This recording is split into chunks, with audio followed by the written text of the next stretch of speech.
별이 빛나는 밤에 별빛처럼 반짝이는 이야기들, 웃음속에 피어나는 오늘 밤 우리 함께 노래해요. 안녕하세요. 펄이 빛나는 밤 주펄입니다. 오늘은 2025년 12월 2일 밤 11시입니다. 좀 늦었습니다. 잘 지내셨는지요? 드디어 12월이 되었습니다. 그리고 오늘 엄청 추워졌어요. 내일은 영하 8도까지 떨어진다고 하는데 하필 저는 내일 또 등산을 가네요. 저는 왜 날짜를 항상 이렇게 잡죠? 지난주에 아이들하고 여행 갔다 왔는데 2박 3일 내내 비가 왔거든요. 뭔가 날씨하고 사이가 안 좋은 것 같아요. 오늘도 여러분들이 보내주신 사연, 노래 들으면서 밤을 한번 보내보도록 하겠습니다. 첫 곡은요, 제가 준비해봤습니다. 1999년에 혜성같이 등장해서 제가 되게 좋아했던 노래인데 한번 들어보시죠. 첫 곡은 현승민의 Dream이었습니다. 신나죠? 자, 그럼 이제 사연 읽어드리겠습니다. 안녕하세요, 펄디.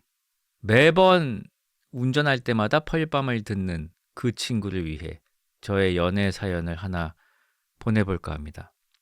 저에게는 2살 어린 남자친구가 있습니다. 저희에게는 특이한 버릇이 있는데요. 바로 11시 11분을 보면 서로 1111 하며 외치는 것입니다. 처음 이 습관이 시작된 계기는 연애 초반에 제가 남자친구에게 우연히 시계를 봤을 때 11시 11분을 보게 되면 누가 내 생각을 하는 거래 하며 말을 해주자 제 남자친구는 그 이후로 11시 11분만 되면 자꾸만 1111이라며 연락이 오는 것이었습니다. 저도 자연스럽게 그 뒤론 1111 하며 같이 외치곤 했습니다. 물론 매일 하는 것은 아니고 정말 시계를 봤을 때 11시 11분일 때만 한답니다. 저희는 서로 좋아하는 취향이나 취미가 정말 비슷한데요. 그중 하나가 술을 좋아하는 것마저 똑같아서 데이트하는 날 소주, 맥주, 막걸리, 와인, 위스키를 하루 동안 다 마신 적도 있습니다. 정말 미친 것 같네요. 이렇게 잘 맞는 사람은 처음이야 하는 생각이 들었지만 저는 다음 달에 호주로 떠납니다. 저희 집은 제가 17살에 호주로 이민을 가게 되었고 호주가 너무 싫었던 저는 20살이 되자마자 혼자 도망치듯 한국에 나와 산 지가 벌써 11년이 지났네요. 다시 호주에 가게 된 이유는 너무 길어 다 말씀드리지 못하지만 저는 여전히 한국이 좋습니다. 가족이 곁에 없어서일까요? 이유 없이 늘 외로웠던 저에게 제 남자친구는 하나뿐인 애인이자 친구이자 가족이었습니다. 그렇지만 제가 다시 한국에 돌아오기는 할지, 돌아온다면 그게 언제가 될지 아무것도 정해진 것이 없어서 저희는 서로의 끝이 나쁨이 되지 않도록 제가 호주에 가는 날 공항에서 이별을 하려고 합니다. 웃으며 인사를 하고 싶지만 사실 자신이 없네요. 여러분은 사랑하는 누군가와 원치 않는 이별을 하신 적이 있나요? 시간이 지나도 11시 11분을 가끔 보게 된다면 제 생각을 조금이나마 해주길 바라는 마음으로 신청곡은 태연의 11시 11분 부탁드립니다. 라는 사연이었습니다. 저희 커플하고 좀 비슷한데 조금 결이 다르네요. 저는 여보 시계 봐봐. 그러면은 딱 그 수자씨가 시계를 봐. 그러면 4시 44분이야. 그러면 아이씨 또 이래. 그럼 수자씨가 여보 시계 봐봐. 4시 44분이야. 아이씨 또 당했네. 서로 재수없게 하는데 여기는 다르네. 그러네요. 예, 뭐 이별 잘 하시고요. 노래 틀어드리겠습니다. 태연의 11시 11분이었습니다. 채팅창에 재수없게 4시 44분을 알려주지 말고 재수 좋게 7시 77분을 알려달라고 하셨는데요. 시간은 60분까지 있습니다. 그래서 77분이라는 건 없습니다. 자, 다음 사연 읽어드리겠습니다. 안녕하십니까, 펄디. 이 이야기는 더럽거나 성적인 이야기가 있으므로 펄떡이 분들은 들으실 때 주의를 요합니다. 혹시 펄님은 대중 목욕탕이나 운동시설 샤워실에 갔을 때 중앙 부분의 털을 드라이기로 말리는 분들을 보신 적이 있으신가요? 보통 나이가 지긋하신 테토테토한 아저씨들이 시원하게 목욕하고 나서 온몸에 접히는 부분을 먼저 말리고 머리를 마지막에 말리시는데요. 제가 어렸을 적 헬스장에서 있었던 일입니다. 제 친구 녀석은 우락부락한 외모와 달리 되게 깔끔을 떠는 녀석이었습니다. 저같이 보통의 남자들 같은 경우엔 헬스가 끝나고 샤워장에 입장할 때 일회용 종이 샴푸만 들고 입장하는데 이 친구 녀석은 바구니 안에 샴푸와 바디워시, 타월, 그 외 바디로션을 바리바리 싸들고 샤워장에 들어가더군요.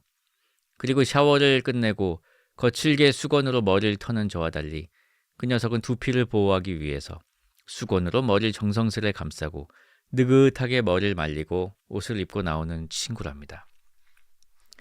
하루는 여느 때처럼 친구와 운동을 마치고 샤워장에서 깔끔하게 씻고 탈의실 거울에 서서 머리를 거칠게 말리고 있는데 낯이 익은 몸매의 사람이 제 옆에서 소중한 부위를 정성스럽게 말리고 있더라고요.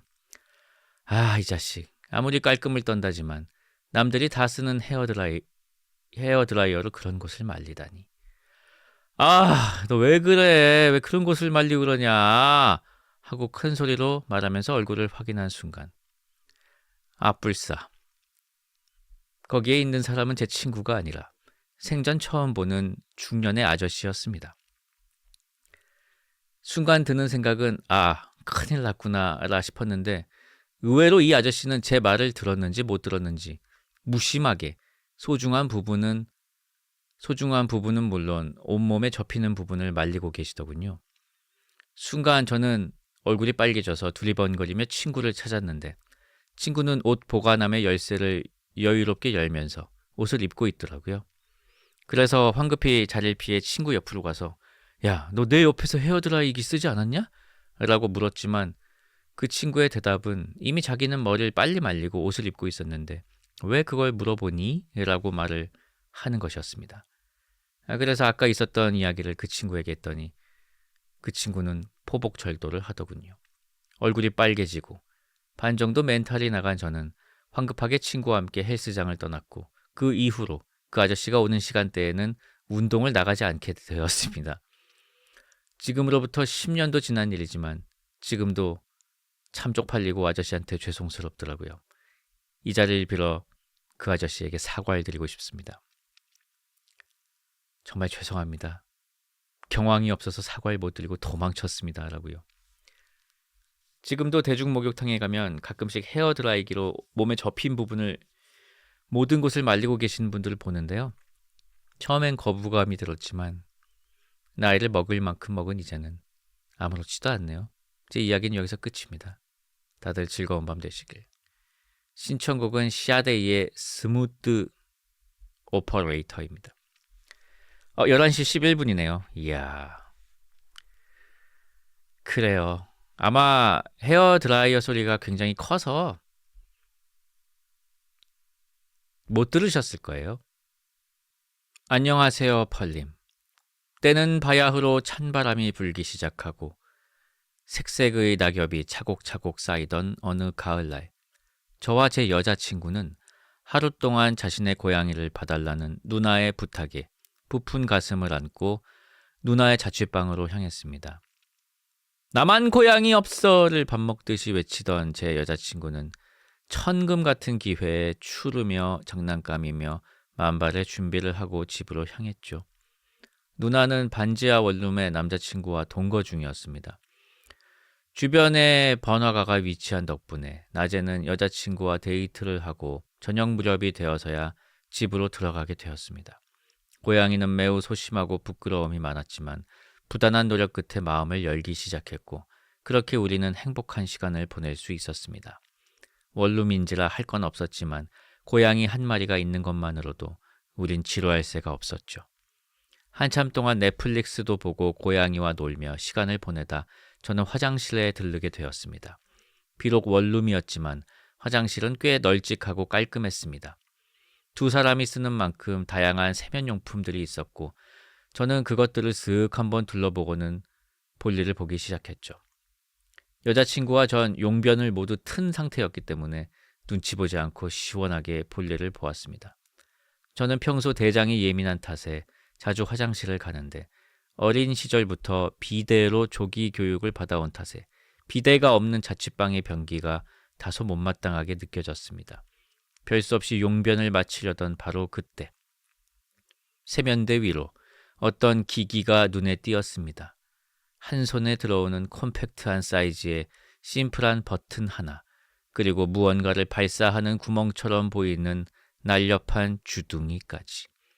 무엇에 쓰는 물건인지 이리저리 둘러보던 그때 하단부를 돌리자 투명한 플라스틱 접합체가 분리되었고 이곳이 바로 물을 담는 공간임을 알게 되었습니다.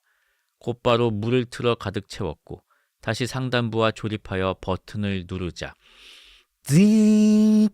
진동하는 기계음과 함께 상단의 주둥이에서 물이 물총처럼 나오기 시작하는 것입니다. 허공을 가로지르는 물줄기를 보며 요즘은 이렇게 휴대용 비데가 나오는구나 라며 감탄했습니다. 생활 편의에 미친 나라답게 드디어 나 같은 비데 러버에게 이런 꿀템이 나타나다니. 하지만 아쉽게도 제품이 미니멀한 탓일까 수압을 조절하는 기능은 없어 보이더군요. 밀려드는 감동을 뒤로 한 채 저는 곧바로 손으로 수압을 체크했습니다. 하지만 이상하게도 수압이 미친 듯이 센 게 아니겠습니까? 아니, 수압이 이렇게 강하다고? 좀 지나친 것 같은데? 손끝이 아래일 정도로 강한 수압은 잠시 절 의심하게 만들었지만 아래에서 위를 향하도록 구부러진 주둥이의 방향은 그 의심을 불식시켰습니다. 그럼 어디 신기술을 테스트해볼까? 물줄기가 발사되자마자 전 흐!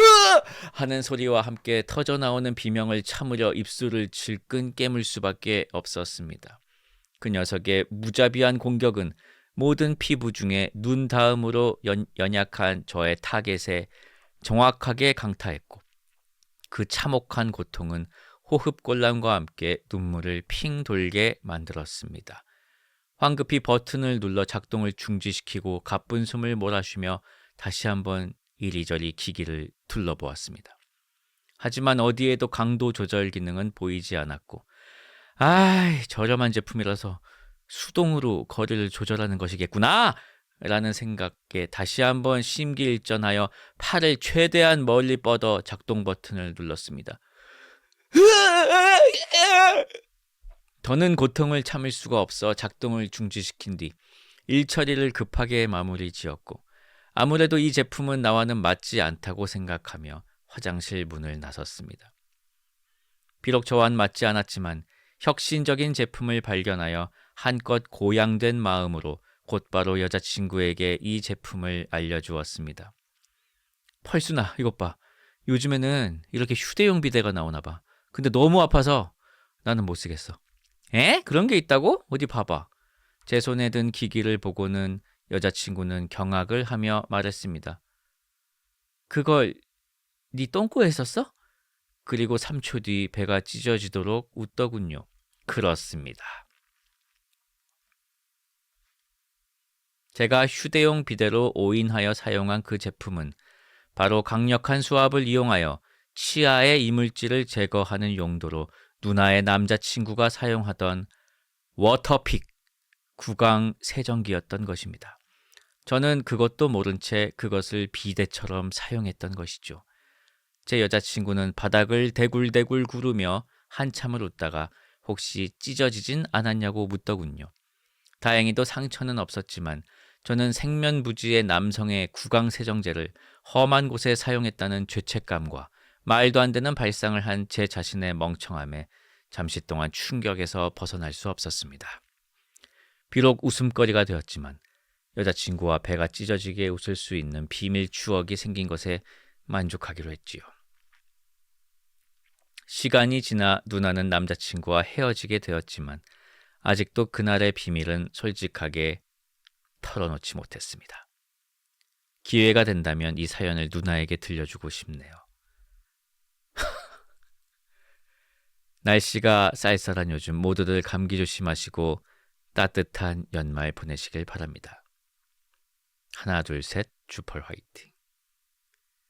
신청곡은 시릴 애니미 디에고 피구에일리에도의 Just the Two of Us입니다. 이렇게 된 거 아니에요? 누나랑 이제 누나 남자친구가 갑자기 뽀뽀를 이제 하게 된 거야. 근데 갑자기 남자친구 입에서 그 전에는 안 나던 똥내가 갑자기 나기 시작한 거야. 그래서 그게 계기가 되어서 헤어진 거야. 그렇게 되었다면 그 귀책 사유가 있는 것이 아닐지 저는 그렇게 한번 추측해 보는데 아무튼 엄청 웃긴 사연이었습니다. 감사합니다. 떼라다따떼이 떼라다따떼이 정말 좋네요. 스케치. 근데 이 고양이 지금 이제 돌봐주러 갔다 이렇게 된 거잖아요. 고양이 얘기하니까 갑자기 생각이 났는데요. 슬픈 소식이 하나 있습니다. 그 심윤수 작가님의 고양이 사모, 그 친구가 2주 전에 무지개 다리를 건넜습니다. 아니 원래 항상 심윤수 작가님한테 그래도 일주일에 한 번씩은 되게 이상한 카톡이 오거든요. 뭐 항문낭을 짜주고 싶다든지 뭐 이상한 사진이나 웃긴 걸 항상 이제 보내주시는데 2주 동안 안 온 거예요.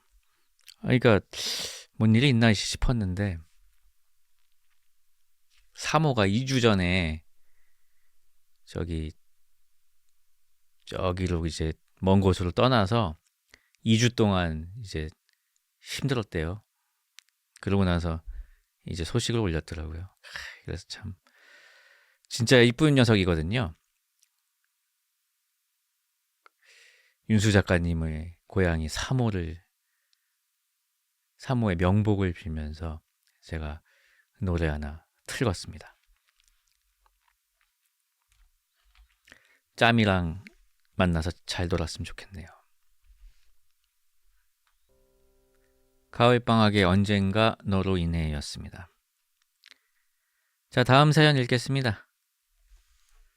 안녕하세요, 펄디. 저는 만난 지 곧 1년이 되어가는 3살 어린 여자친구와 함께 행복한 연애 생활을 하고 있습니다. 아직 한 번도 싸운 적이 없을 뿐더러 1년 전이나 지금이나 서로를 대하는 태도가 한결같다는 게 참 신기하고 고맙게 생각하고 있습니다. 저희는 서로 닮은 구석이 너무나도 많습니다. 둘 다 노래 부르는 걸 좋아해서 그걸 계기로 연애를 시작하게 되었고요. 양식보다는 한식, 비냉보단 물냉, 물냉에 식초 겨자 안 넣어 먹기와 같이 음식 입맛은 물론이고 똑같은 졸업 학점에 똑같은 키, 심지어 지금 연애를 시작하기 전 서로 장기 연애를 했었다는 것까지 똑같았습니다.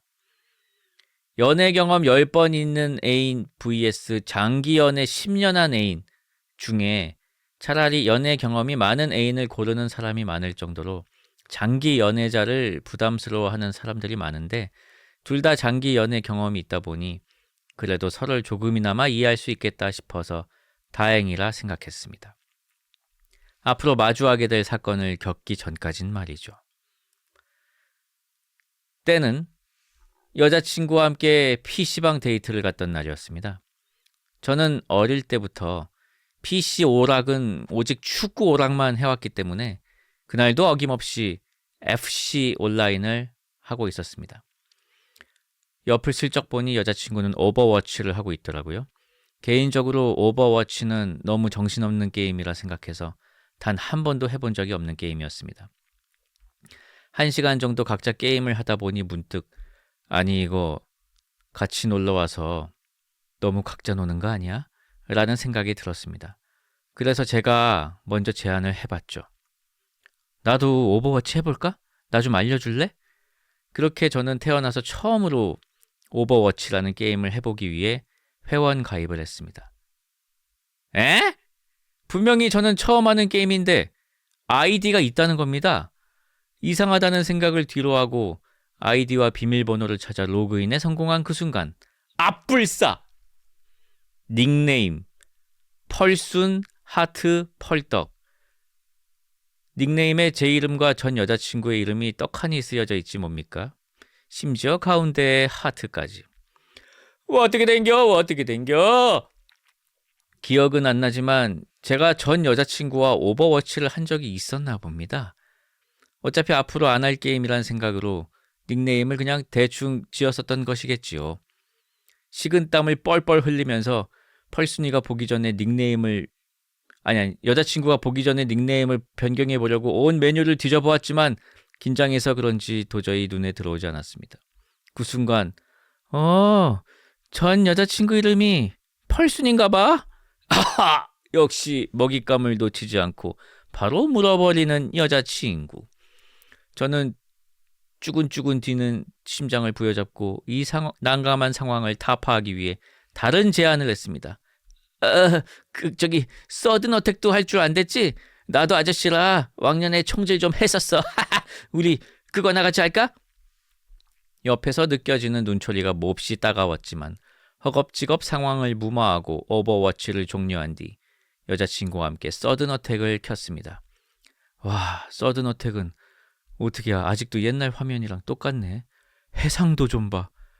하며 친구 추가를 위해 옆에 있는 여자친구의 모니터를 확인한 순간 닉네임 최강 백골. 예? 그렇습니다. 그녀의 닉네임은 해골 마크로 잘 알려진 제3보병사단 백골 부대에서 따온 닉네임이었습니다. 아니, 저는 대구에서 군 생활을 했는데 말이죠. 그날 저희는 둘 다 어이가 없어서 배꼽을 잡고 웃었습니다. 어떻게 게임 닉네임을 전 애인과 연관 짓는 것까지 똑같을 수 있을까 하고요. 이상 닮아도 너무 닮은 여자친구와 옵치하다가 망할 뻔한 사연이었습니다. 결국 무승부였네요. 들어주셔서 감사합니다. 신청곡은 마마무의 대깔꼬마니입니다. 그렇군요. 3사단 사단가나 한번 오랜만에 불러볼까요? 돌경 명령 내리면 비호와 같이. 여자친구의 전남친도 많이 불렀을 겁니다. 마마무의 대깔꼬마니 듣겠습니다. 안녕하세요. 호민 씨에게 중독되어 매일 긴 펄과 펄밤으로 살고 있는 30대 중반 펄떡이입니다. 저는 지금 다니는 직장이 첫 직장인데요. 12월이 되면 이 직장에서 만으로 10년을 다니게 됩니다. 10년 근속 인센티브나 10년 기념 휴가 등 복지 규정이 거의 없는 그저 그런 중견 기업이지만 이 회사에 착 달라붙어 버티면서 겪은 여러 가지 기억이 참 많아요. 그 중에서 기억나는 일 2가지를 말씀드리려고 합니다. 첫 번째 에피소드입니다. 저는 건설업계에서 일하고 있고요. 제가 다니는 회사 역시 건설 회사 중에 하나입니다. 그래서 저는 이 회사에서 일하게 되면서 건설 현장에 가게 될 거라 생각했었는데요. 제 생각과 달리 제 첫 부서는 본사의 인사팀이었습니다. 저는 살짝 당황했지만 인사 관련 업무도 배워놓으면 나중에 분명 도움이 될 거라 생각해 열심히 일했습니다. 그렇게 열심히 일하며 회사에 적응하던 중에 입사 동기 중 한 명이 제게 소개팅을 제안했습니다. 야, 펄떡아, 너 사진 하나 줘봐. 소개팅 하나 하자. 소개팅? 좋아. 사진이 최근 사진이 없는데. 귀찮은데 그냥 사진 없이 하면 안 돼? 나는 사진 없이 주선해본 적이 없는데. 나 지금 상태가 좀 그래가지고 지금 찍기도 좀 그런데. 모르겠다. 사진 없이 하는 거 마음에 안 든다고 하면 그냥 다른 사람 소개해줘. 라고 말하며 대화가 끝났고 저는 당연히 이후로 진전이 없을 줄 알았습니다. 그런데 2, 3일 뒤. 예, 소개팅 한다는데 너 할 거지? 진짜? 그래, 할게. 그럼 번호 보낸다. 잘 만나봐. 그렇게 번호를 받아 연락을 하고 바로 주말에 만나자는 약속을 잡았습니다. 이제부터 소개팅 상대를 펄순이라고 하겠습니다. 주말 저녁, 큰 기대 없이 약속 장소에 나간 저는 흠칫 놀랐습니다. 펄순이의 외모가 제 이상형에 가까웠거든요. 만나자마자 펄순이가 마음에 들어 긴장했지만 첫 만남부터 허둥대면 비호감이 될 것 같아 침착하자고 생각하며 저녁 식사를 시작했습니다. 저녁을 먹으며 여러 가지 이야기를 했는데 펄순이는 주선자와 학교 선후배 관계이고 취준생이라고 하더군요. 취준생이라 소개팅을 하는 게 고민이 됐지만 주선자가 저를 굉장히 좋게 말해서 궁금한 마음에 소개팅에 나왔다고 했습니다. 저는 펄순이와 대화를 하면 할수록 펄순이가 좋은 사람이라는 생각이 들었고 그날 바로 애프터를 신청해 다음 주 중에 만나기로 약속했습니다. 그렇게 다음 주 약속날 저녁에 펄순이랑 만날 예정인 저는 혹시 모를 야근을 예방하기 위해 아침부터 미친 듯이 업무에 집중했습니다. 그런데 갑자기 팀장님이 어지럽다고 점심을 못 먹겠다고 하시는 게 아니겠습니까? 그래서 나머지 팀원들과 식사를 하고 사무실에 돌아왔는데 팀장님이 몸이 너무 안 좋다고 응급실에 가봐야 할 것 같다고 하는 겁니다. 보호자가 동행해야 할 상황이었는데 막내인 제가 동행하게 되었더랬죠. 2시쯤 되어 대형 병원 응급실에 도착하고 접수한 뒤 여러 가지 검사를 해야 하니 대기하라는 말을 듣고 팀장님과 저는 응급실 한켠에 각각 눕고 앉아 있었습니다. 그런데 도대체 검사를 언제 하는지 1시간이 지나도 2시간이 지나도 저를 부르지 않는 겁니다. 저는 속으로 저녁 약속이 불안해지기 시작했습니다. 외투도 못 입고 나왔는데 사무실 들렀다가 저녁 약속에 갈 수 있을까? 라고 생각하며 불안 초조해졌죠. 저녁 약속은 오후 6시, 병원에서 사무실까지는 1시간, 사무실에서 약속 장소는 30분, 그러니까 4시 반에는 병원에서 나가야만 짐을 챙겨서 약속 장소에 갈 수 있는 상황이었습니다. 그런데 4시 반이 되어도 팀장님의 검사 차례가 오지 않는 겁니다. 저는 급한 마음에 펄순이에게 연락했습니다. 저기, 내가 갑자기 일이 생겨서 그런데 우리 약속 1시간만 미룰 수 있을까? 난 조금 일찍 출발했는데 괜찮아요. 근처 서점에 가서 책 보고 있을게요. 천천히 와요. 이렇게 1시간을 미루고 5시 반까지 기다렸는데 아직도 팀장님 차례가 안 오는 거예요. 이 정도면 돌아가신 거 아니야? 팀장님은 병원 침대에 누워 상태가 많이 호전됐지만 두고 가야 할지 약속을 취소해야 할지 엄청난 고민에 빠졌습니다. 그렇게 5시 45분이 되었고 저는 결단을 내렸습니다. 팀장님, 저 죄송하지만 오늘 중요한 약속이 있습니다. 시간이 벌써 이렇게 됐구나. 중요한 약속? 네, 저 오늘은 이만 가봐야 할 것 같습니다. 그래, 그래야지. 곧 와이프 도착할 시간이야. 나 신경 쓰지 말고 어서 가봐. 팀장님, 죄송합니다. 그럼 먼저 가보겠습니다. 야야, 펄떡아, 이리 와봐. 갑자기 팀장님이 현금 10만 원을 꺼내 제게 쥐어주시는 게 아닙니까? 야, 이걸로 택시 타고 가. 늦지 말고. 내가 고마워서 주는 거니까 사양하지 말고. 네, 팀장님, 감사합니다. 그렇게 저는 바로 지도 어플을 켜 약속 장소까지 가장 빠른 방법을 찾았고 서두른 결과 늦지 않게 약속 장소에 도착했습니다. 벌써 나 많이 기다렸어? 미안해. 1시간 늦었어. 괜찮아요. 바로 옆에 서점에서 책 봤더니 시간 금방 가던데요? 근데 무슨 일이 있었던 거예요? 저녁 먹으면서 설명할게. 배고프지? 어서 저녁 먹자. 저는 제가 왜 외투가 없이 셔츠 차림인지, 왜 가방이 없이 지갑과 폰만 들고 있는지, 점심부터 지금까지의 있던 일을 모두 설명했습니다. 저는 펄순이가 1시간 기다린 것을 많이 서운해할 거라 생각했는데요. 제 예상과 달리 기분이 나빠 보이지 않았어요. 오히려 첫 만남 때보다 더 밝은 모습이더라고요. 그렇게 두 번째 만남은 첫 만남보다 더 분위기가 좋았고 그때부터 썸이 시작되었습니다. 우린 하루 종일 연락하며 일상을 공유했고 다음 주말이 되어 세 번째 만남을 가졌습니다. 세 번째 만남은 펄순이가 예정보다 15분 정도 늦었어요. 저는 저번에 제가 늦었으니 흔쾌히 기다렸습니다. 저는 당시 스도쿠에 빠져 있었던지라 스도쿠를 하면서 기다렸는데요. 여기서 저는 굉장한 실수를 하고 맙니다.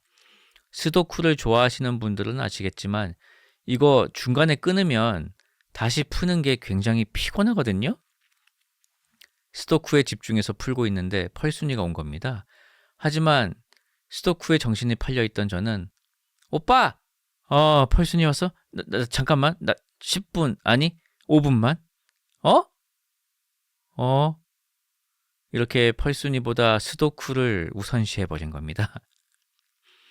미쳤지 진짜. 5분이 지나도 스도쿠를 다 풀지 못한 저는 그냥 스도쿠를 포기했습니다. 어렵다. 펄순아 미안해. 내가 요즘 스도쿠에 빠져 있어서. 그럴 수 있지. 굉장히 떨떠름한 표정이었는데 왜 그때는 그걸 보고 달래주지 않았을까요? 저희는 영화를 보고 저녁을 먹고 헤어졌습니다. 세 번째 데이트는 정말 분위기가 싸늘했습니다. 말 그대로 망해버렸어요. 당시에는 제가 뭔 실수를 했는지도 몰랐죠. 그냥 펄순이가 나를 안 좋아하나 보다 라고 생각했더랬죠. Fucking idiot! 그렇게 세 번째 데이트가 망하고 연락이 뜸해진 저희는 흐지부지 남남이 되고 말았습니다. 그렇게 펄순이가 기억에서 지워져 갈 무렵 회사에서 신입사원을 뽑는 시기가 되었습니다. 팀원들끼리 이번에 업무 분담을 어떻게 할지 결정하고 신입사원 공고 초안을 준비하려는데 갑자기 펄순이가 떠오른 거예요. 오빠, 나 다음에 오빠네 회사에도 지원할 건데 뽑아줄 거지? 에이, 인사팀 막내가 무슨 힘이 있어서 뽑아. 대신 내가 자소서 첨삭해 줄게. 진짜? 나 부끄러운데? 그래도 보여줄게. 한번 봐줘. 라고 대화했던 게 기억이 났어요. 그때 제가 펄순이의 자소서를 정독하고서 어떤 부분이 좋고 어떤 부분이 아쉬운지 메모를 적어줬었거든요. 혹시 펄순이가 지원할까? 설마 내가 인사팀에 있는 걸 알고 있는데 지원 안 하겠지? 그렇게 자소서를 접수하고 서류 평가하는 시기가 되었습니다. 막내였던 저는 신입사원 공개 채용 중 일부만 지원했기 때문에 누가 지원서를 냈는지도 알 수 없었어요. 서류 평가는 본부장님이 담당하시기로 했는데 갑자기 본부장님이 펄더가 이 서류들 언제까지 평가해야 돼? 다음 주 월요일 점심까지입니다. 펄더가 지금 금요일 4시야. 나 야근하라는 거야. 에? 아니 그건 아닌데요? 아니지. 나 야근하라는 거 아니지? 그러려면 네가 도와줘야 돼. 자, 이거 절반만 네가 평가해줘. 평가표는 이거 쓰고. 갑자기 본부장님이 제게 서류 평가를 넘기는 게 아닙니까? 그것도 금요일 오후 4시에. 새로운 업무를, 그것도 본부장급이 하는 업무를. 그래도 저는 오늘 안에 퇴근하고 싶어서 바로 업무를 시작했습니다. 먼저 지원자 리스트를 확인했는데 어라? 박펄순? 아니 설마 동명이인인가? 하고 지원자 사진을 확인해 보니 제가 알던 펄순이가 맞았습니다. 바로 펄순이 자소서부터 확인해 보니 제가 저번에 언급했던 부분을 모두 고쳤더군요. 펄님께서 위펄래시를 할 때 만화의 좋은 부분과 아쉬운 부분을 언급해 주지 않습니까? 그런데 그 아쉬운 부분을 모두 개선하고 좋은 부분을 강화해서 다시 위펄래시를 받으러 왔다고 생각해 보십시오. 좋은 점수를 줄 수밖에 없지 않습니까? 맞습니다. 저는 좋은 점수를 줄 수밖에 없었습니다. 거의 최고점을 줬어요. 제가 아쉽다고 지적한 부분을 모두 수정하고 좋다고 칭찬한 부분을 유지한 자소서를 보며 참 잘 썼다고 생각했거든요. 그렇게 펄순이의 자소서를 평가하고 신입사원 면접날이 다가왔습니다.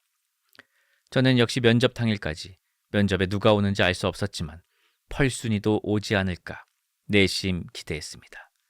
면접 대기실에서 지원자들을 안내하는 역할을 맡아 오전 지원자들을 안내하고 오후에 대기실에 들어간 저는 펄순이를 마주치게 되었습니다. 눈이 마주친 우리는 서로 아무 말도 하지 않았어요. 저는 면접자들을 안내해야 해서 애써 모른 척했고 펄순이도 긴장했는지 바로 눈을 피하더군요.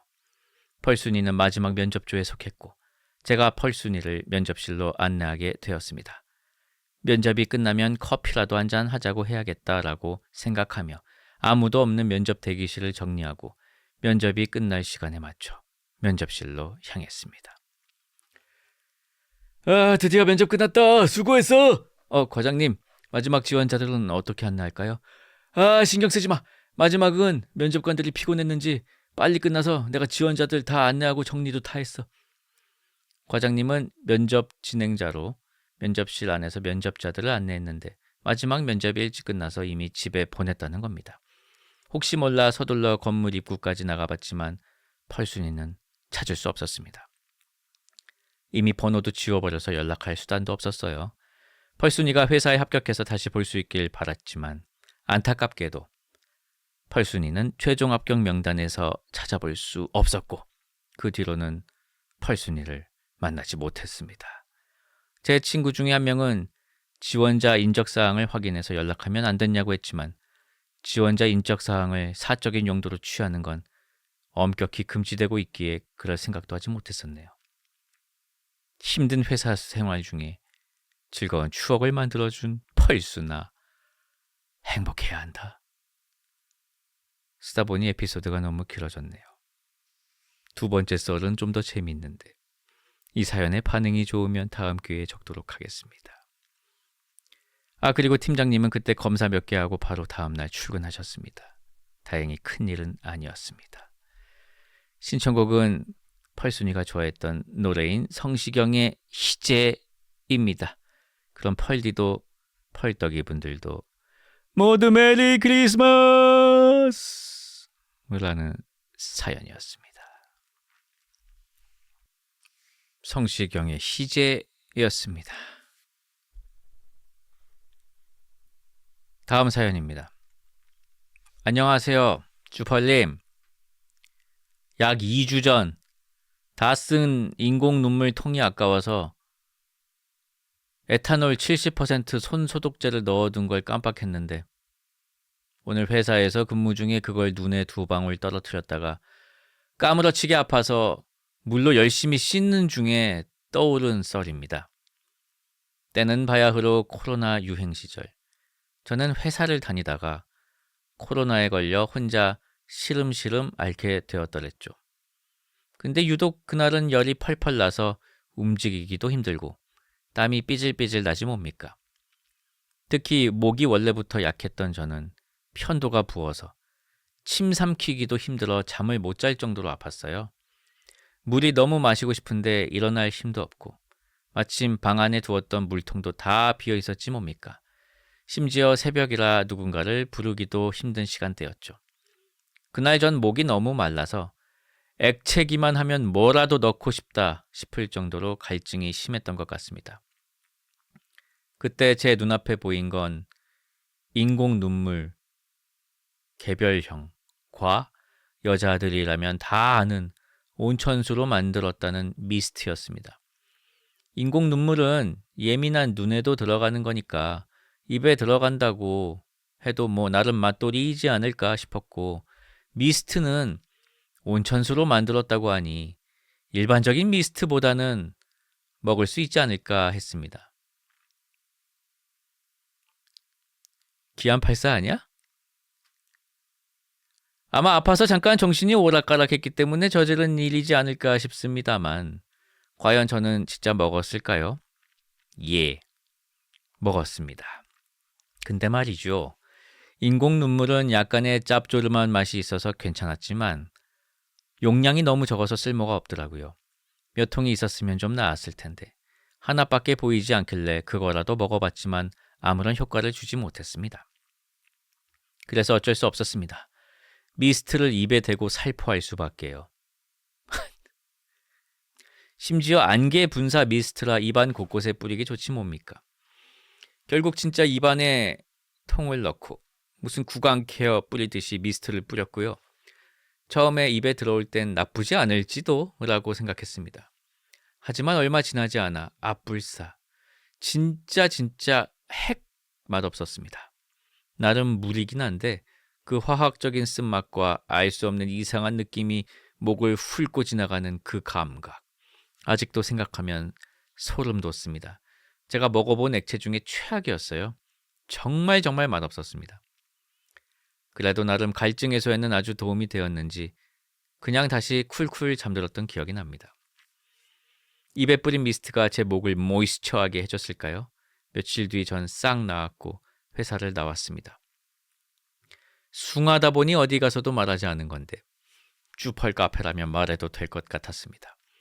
여러분은 늘 방에 물을 구비해 두시길 바라며 이만 사연을 마칩니다. 신청곡은 용과 함께 OST인 바보같이 아키야마 슌 버전으로 신청합니다. 꼭 아키야마 슌 버전으로 부탁드립니다. 라는 사연이었습니다. 갑자기 생각나는 에피소드가 하나 있네요. 한 몇 년 전에 제 친구가 제 유튜브에도 올렸는데요. 자기가 토마토 라면을 진짜 맛있게 끓일 줄 안다면서 토마토 라멘을 끓여주겠다고 해서 제 친구의 자취집에 모이게 되었습니다. 한 3, 4년 전이었던 것 같습니다. 그래서 친구가 이제 라면 육수를 가져와서 끓여줬거든요. 아니 근데 뭐 다 괜찮은데 간이 너무 약한 거예요. 그래서 소금을 살짝 넣으면 딱 맞을 것 같았는데 그 친구가 요리를 그 라멘 가져온 친구 말고 그 집주인이 요리를 전혀 안 하는 친구여서 집에 어떠한 조미료가 없는 겁니다. 근데 뭐 없나 했는데 그 친구가 그 양치를 소금으로 하더라고요. 그 양치용 소금이 화장실에 있더라고요. 그게 따로 제품이 나와 있어요. 그래서 야 이거 어차피 양치하는 거니까 써도 되지 않냐? 해가지고 뿌려서 그냥 먹었거든요. 그 라멘에다가. 아니 근데 죽염 치약이요. 치약은 아니고 진짜 소금이었어요. 그러니까 양치용 죽염이죠. 아니 근데 나름 괜찮더라고요. 그래서 그냥 그걸로 간을 맞춰서 먹었던 기억이 납니다. 뭐 상관없지 않겠습니까? 예. 갑자기 이 에피소드를 읽으니까 이제 그 생각이 났어요. 맛있게 먹었던 기억이 나네요. 그거 찾아보시면 제 유튜브에 있습니다. 뭐였더라? 라멘으로 검색하면 나오나? 아무튼 아키야마 슌 버전의 바보같이 듣겠습니다. 노래가 참 좋네요. 다음 주 화요일에 12월 9일에 용과 같이 제로 다시 발매된다고 하더라고요. 감독판인가? 오랜만에 용과 같이나 한번 하시죠.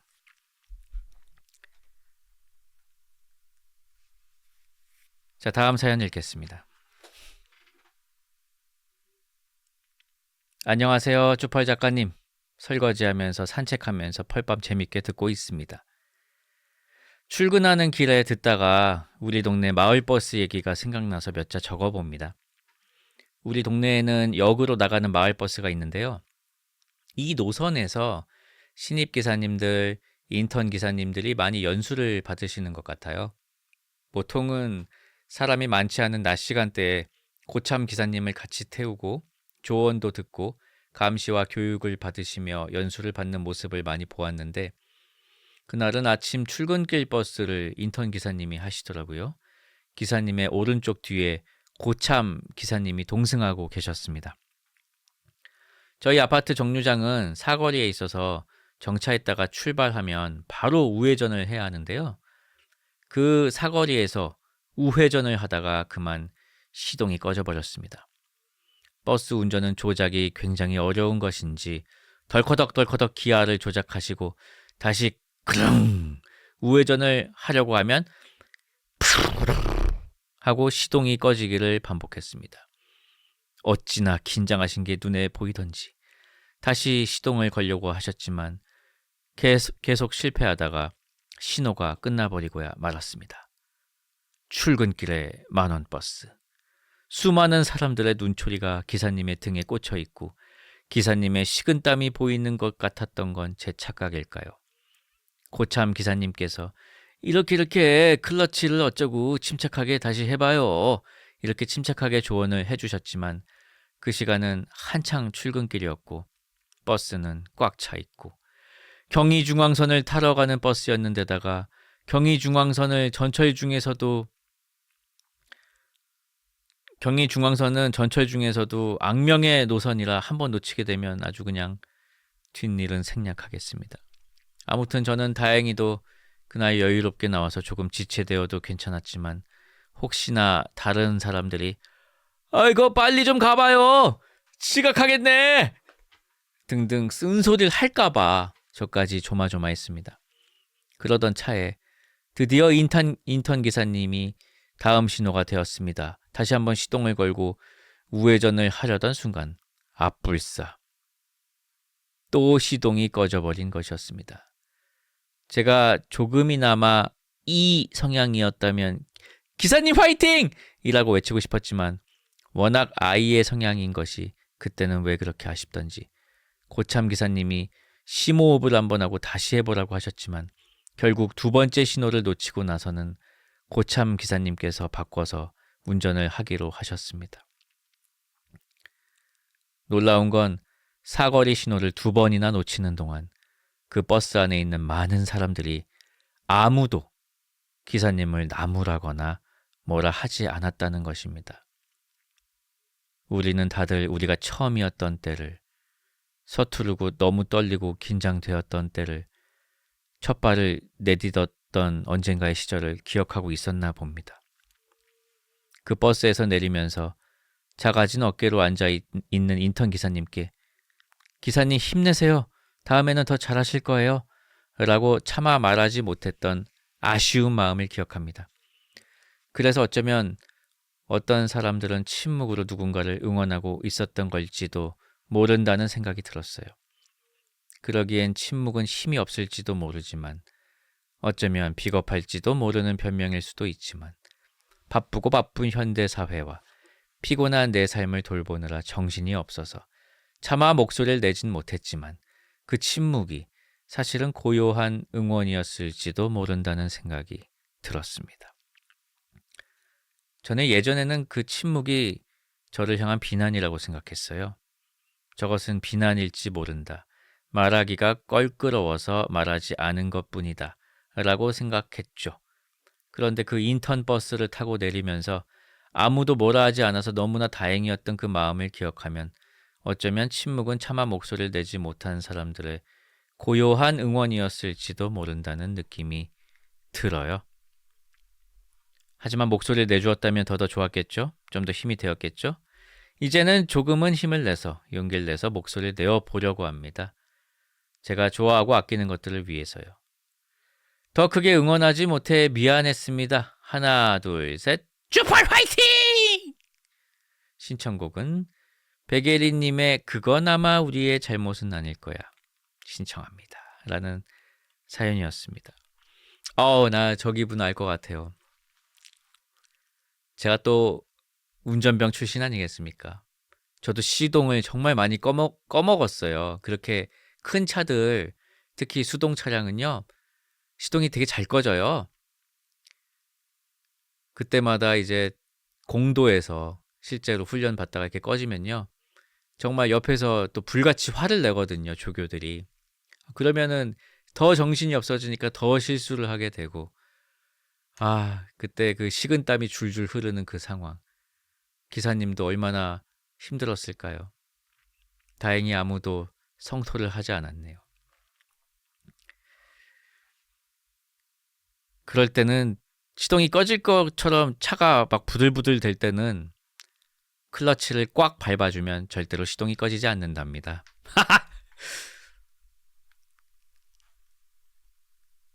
자, 백예린의 그건 아마 우리의 잘못은 아닐 거야 듣겠습니다. 안녕하세요, 펄디.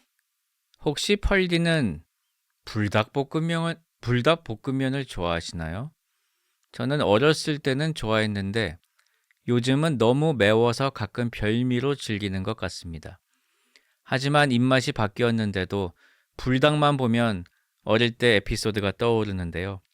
어려서 가능했던 약간은 부끄럽기도 한 썰입니다. 때는 중학교 2학년 국어 시간에서 건의하는 글쓰기를 배우던 참이었죠. 숙제로 일상에서 불편했던 부분들을 찾아서 직접 건의를 하나 적어내야 했습니다. 저는 교장 선생님께 학교에 관한 건의를 드렸고 정성이 가득한 답장까지 받았습니다. 어린 저에게는 뽕이 차올랐던 순간이었습니다. 그렇게 기세등등하게 지내던 어느 날 집에서 불닭볶음면 컵라면을 먹으려고 했습니다. 그런데 이게 무슨 일인지 뚜껑을 열어보니 반달처럼 면이 반 정도가 없는 게 아니겠습니까? 순간 불의를 참지 못한 중딩의 마음은 불타올랐습니다. 그대로 사진을 몇 장 찍었고 삼양식품 홈페이지에 들어가 서툴게 건의사항을 남겼습니다.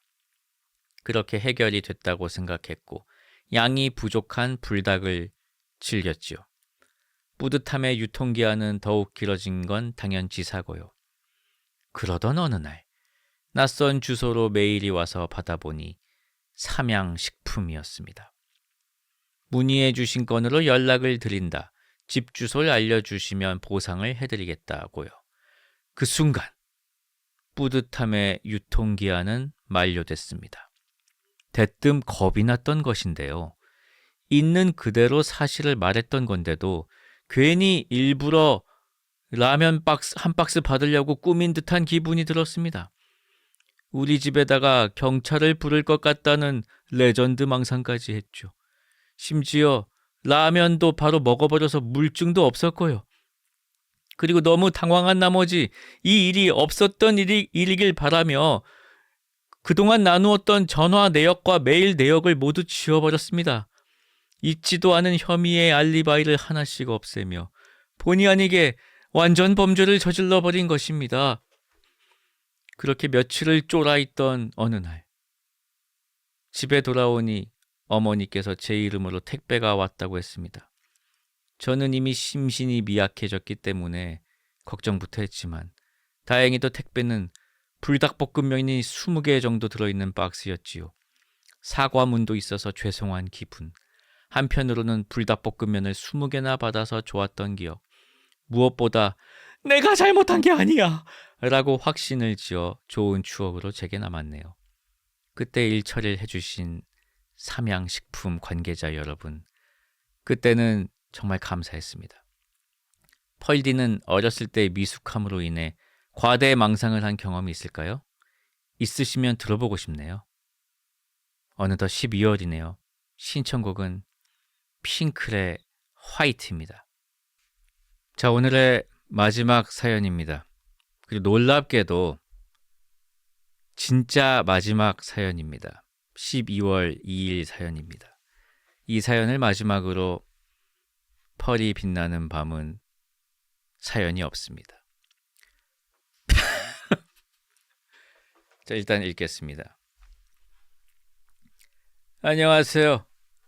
저는 평소에 계획을 잘 세우지 않고 즉흥적으로 여행을 가는 것을 좋아하는 일명 무계획 인간입니다. 기억나시나요? 2021년 12월 31일 식당마다 QR코드를 찍어야 했고 거리 두기 때문에 연말 분위기조차 조심스럽던 그 시절 이야기입니다. 망한 여행 사연을 모집하고 있다는 소리를 듣고 바로 이거라는 생각이 들더라고요.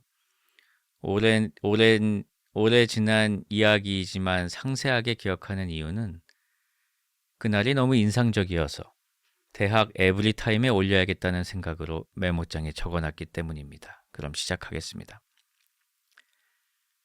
21년 12월 31일 그날따라 불현듯 정말 뜬금없이 스키가 타고 싶었습니다. 1년의 마지막과 처음을 새하얀 스키장에서 보내고 싶었던 거죠. 하지만 너무 급하게 결정했는지 같이 가자고 물어본 친구는 내키지 않는 듯하여 저는 비장하게 나 홀로 밤샘 스키를 결심하고 티켓을 끊었습니다. 저녁 8시부터 새벽 3시까지 하얀 설원이 보이는 리프트 위에서 새해를 맞이하겠다는 로망을 품고요. 하지만 그 로망이 존망이 될 줄은 그때는 몰랐습니다.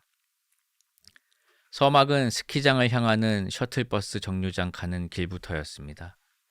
장갑이 없어서 급하게 대충 하루 쓰려고 다이소에 들렀는데 성인용 스키 장갑은 다 팔리고 아동용 장갑 또는 주방용 오븐 장갑만 남아있더군요. 오븐 장갑을 바라보며 잠시 고민했습니다. 저걸 끼고 스키를 타면 사람들이 이상하게 쳐다보겠지? 결국 스키장에서 사야겠다고 생각하며 빈손으로 가게를 나왔습니다. 빈속이라 이삭 토스트에 들렀습니다. 버스까지 25분. 빨리 먹고 스키장에서 사용할 현금을 뽑기까지에는 충분했죠. 하지만 주문하기 전 직원 앞에서 방역 패스 때문에 QR코드를 준비하던 찰나 뒤에 계신 아주머니께서 햄치즈 3개! 하며 순서를 채가셨습니다. 설상가상 그날은 알바생 교육날. 베테랑 직원 2분은 신입이 아주머니의 토스트를 만드는 걸 보면서 훈수만 두고 있는 겁니다. 제 토스트는 나올 기미가 안 보였습니다. 결국 버스 출발 10분 전 포장된 토스트를 들고 뛰쳐나왔습니다. 물론 ATM기까지 가서 현금을 뽑기에도 시간이 너무 부족해서 바로 버스 정류장 앞으로 갔습니다. 그리고 버스에선 취식 금지고 토스트를 들고 타면 냄새가 날 것 같아 저는 영하의 길바닥에서 처량하게 5분 만에 토스트를 흡입했습니다. 이후 한두 시간가량 셔틀버스를 타고 스키장에 도착해 어쩔 수 없이 18,000원짜리 제일 싼 장갑을 샀습니다. 이미 패딩 주머니엔 넥 워머, 보호대, 비상식량 에너지바가 꽉 차 있어서 터질 것 같았지만 억지로 쑤셔 넣었습니다. 이제 락커를 써야 했기에 아까 못 뽑은 현금이 필요했습니다. 그래서 ATM을 찾았지만 아무리 찾아도 보이지 않더라고요. 그 넓은 스키장에서 지도 앱으로 검색을 해서 여러 군데를 걸어가 봤는데도 없길래 직원에게 물어 겨우겨우 지하에 숨겨져 있는 ATM으로 달려갔습니다. 하지만 제 카드는 ATM 출금 불가 메시지만 띄웠습니다.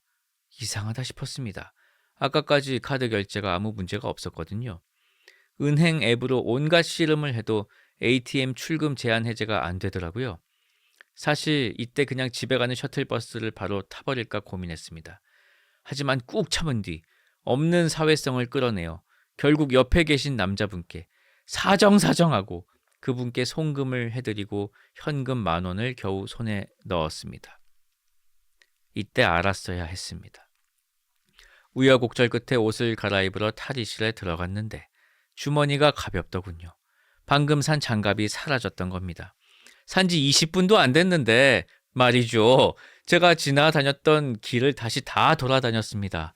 하필 ATM을 찾으려고 엄청 많이 돌아다녔거든요. 하지만 보이지 않았고 결국 분실물 센터로 달려가 장갑을 분실했다고 했습니다. 그러자 직원이 분실 시각과 장갑 색깔을 묻더군요.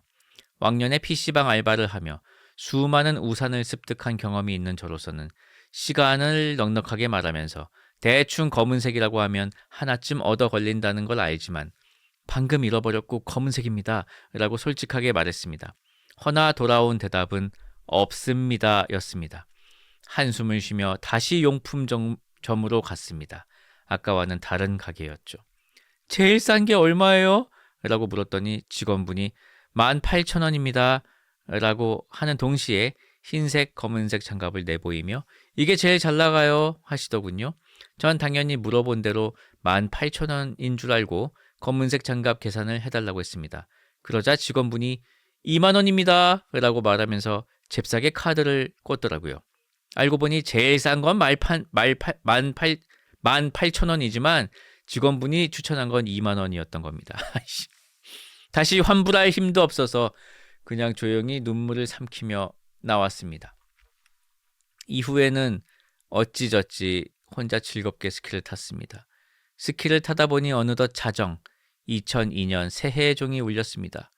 와, 해피 뉴 이어! 행복하게 스키를 타다 보니 너무 힘들어 좀 쉬어야겠더군요. 그래서 스키 보관대에 스키를 보관하고 동전을 넣었는데 이 고철덩어리가 돈만 꿀꺽하고 작동을 안 하는 겁니다. 한참을 씨름하다 결국 직원을 찾아다니고 불러서 해결했습니다. 심신이 지친 저는 야외 간이 매점으로 갔습니다. 뜨끈한 컵라면 하나가 간절했죠. 그런데 직원분은 한 명이고 손님은 엄청 많아서 굉장히 오래 걸렸습니다.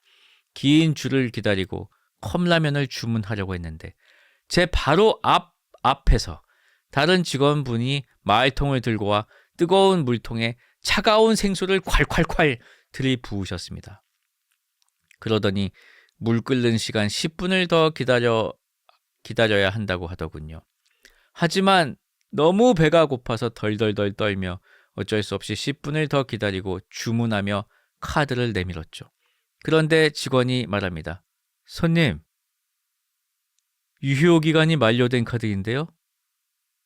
예, 제 카드의 유효기간은 2021년 12월까지였습니다. 지금 시각은 2022년 1월 1일 0시 30분. 신데렐라의 마법이 풀리듯 12시가 지나자마자 제 카드는 플라스틱 조각이 되어버린 겁니다. 아까 ATM에서 돈이 안 뽑힌 게 바로 이 카드 재발급 이슈 때문이었던 거죠. 책상에 쌓인 재발급 카드 우편을 무시했던 대가였습니다. 주머니엔 아까 ATM 사태 때 구한 10,000원에서 락커 비용을 쓰고 남은 현금 8,000원뿐. 하지만 스키장은 눈뿐만 아니라 물가도 스위스 융프라우 수준이라 오뎅 한 꼬치에 3,500원이었습니다. 여기서 컵라면을 먹으면 전재산 탕진. 차라리 스키 다 타고 집 주위에서 뜨끈한 8,000원짜리 가성비 좋은 순댓국이나 먹기로 결심하고 20분가량 기다린 매점을 뒤로 하고 돌아섰습니다. 그리고 줄임배를 움켜쥐고 남은 시간 스키를 타다 마침내 집으로 향하는 셔틀버스에 탔습니다. 새벽 5시 집 주위 도착. 자주 가던 24시 순댓국집으로 지친 몸을 이끌고 갔습니다. 하지만 가게 문은 굳게 닫혀 있었습니다. 코로나 새벽 영업 제한은 풀렸지만 매출이 그만큼 나오지 않는지 다시 새벽에 문을 닫으신 거죠. 결국 2022년 새해 첫날 새벽 저는 편의점에서 컵라면과 맥주를 사서 처량하게 집에서 먹고 기절했습니다. 스키장부터 집까지 그 긴 시간 동안 제가 얻은 건 추위와 배고픔 그리고 계획의 중요성이라는 뼈저린 교훈뿐이었습니다. 여러분, 준비성이 없는 여행은 여행이 아닌 고행입니다. 저처럼 새해 첫날부터 고생하지 않으시려면 부디 계획 있는 여행을 하시길 바랍니다. 그러나 이렇게 펄밤에 소개가 된다면 무계획 여행도 꽤 괜찮을지도. 라면서 이제 스키장 티켓이랑 카드 유효기간 사진을 첨부해 주셨는데요. 진짜 21년 12월까지예요. 신청곡은 언젠가 스키장에서 듣고 싶은 엑스러버스의 Colder When It Rains입니다. 감사합니다. 라는 사연이었습니다. 참 고생 많으셨네요. 진짜 억가와 억가가 겹친 사상 최악의 하루였군요. 덕분에 저희는 즐거웠습니다. 자, 그럼 신청해 주신 노래 들으면서 오늘 마무리하도록 하겠습니다. 원래는 펄밤을 항상 이제 월요일 밤에 하려고 했었고 그동안 오랫동안 그렇게 해왔는데요.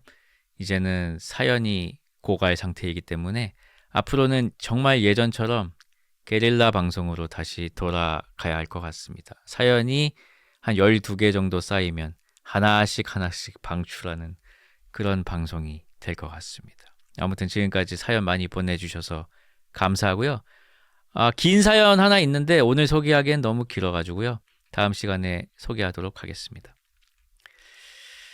자, 그러면 좋은 밤 되시고요. 저는 이 곡을 끝으로 인사드리도록 하겠습니다. 지금까지 펄이 빛나는 밤 주펄이었습니다.